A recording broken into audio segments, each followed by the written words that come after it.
बिल्कुल इन्हां तस्वीरां दे विच देख सकते हो कि किस तरीके दे नाल इत्थे जिहड़ियां बीबीआं ने जिहड़ियां प्रदर्शनकारियां वजों आईयां ने उन्हां नूं भी जिहड़ा पुलिस प्रशासन दे वल्लों हिरासत दे विच लिया जा रहा है। इधर तस्वीरां ने प्रदर्शन दियां जिहड़े नौजवानां ने जिहड़े लोकां ने जां जिहड़े समर्थकां ने इत्थे रेल पटड़ी नूं जाम करन वास्ते क्योंकि श्रोमणी अकाली दल अंमृतसर दी अज दी कौल सी ते इसे प्रदर्शन नूं लैके रेलवे ट्रैक के उपर बैठे हुए सन तो उन्होंने वालों प्रदर्शन किया जा रहा है। ये अज दियां तमाम सारियां तस्वीरां बहुत कुछ बयान करदियां ने और जड़ियां मुख्य तौर पर मंगां ने उन्हां मंगां नूं लैके किस तरीके दे नाल नौजवानों के वालों सिख संगतां दे वालों प्रदर्शन किया जा रहा है और पुलिस प्रशासन के वालों हिरासत दे विच लिया जा रहा है। ये खरड़ दियां तस्वीरां ने और जिहड़े पीसफुली तरीके दे नाल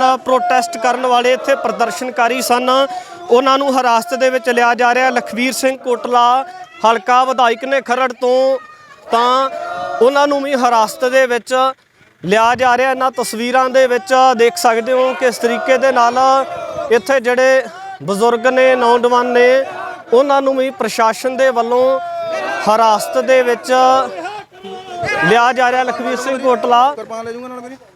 लखबीर सिंह कोटला जिहड़े ने उन्होंने भी जिहड़े हलका विधायक ने उन्होंने भी प्रशासन के वलों हिरासत दे विच होर जिहड़े नौजवान ने सारिਆਂ ਨੂੰ प्रशासन के वलों हिरासत दे विच लिया जा रहा है और इन्हां तमाम तस्वीरां दे विच अज दा प्रदर्शन जिहड़ा श्रोमणी अकाली दल अंमृतसर की कौल के उपर दिता होया सी और इन्हां दे विच देख सकते हो।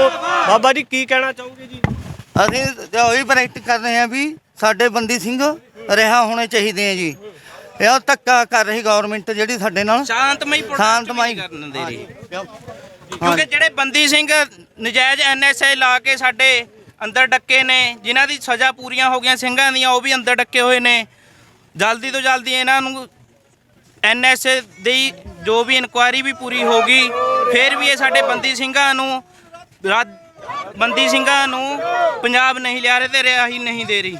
बिल्कुल ये तस्वीरां दे विच देख सकते हो कि प्रशासन के वलों जिहड़ा एक रेल पटड़ी की क्लीयरेंस नूं लैके और जिहड़ा इत्थों दा दलील भी दी जा रही है प्रशासन के मुख्य अधिकारियों के वलों कि किसी तरीके का कोई माहौल ना खराब होवे जिस करके इत्थों के जिहड़े प्रदर्शनकारी ने उन्हां नूं हिरासत दे विच लिया गया। खरड़ दीयां तस्वीरां तुसीं देखियां ने।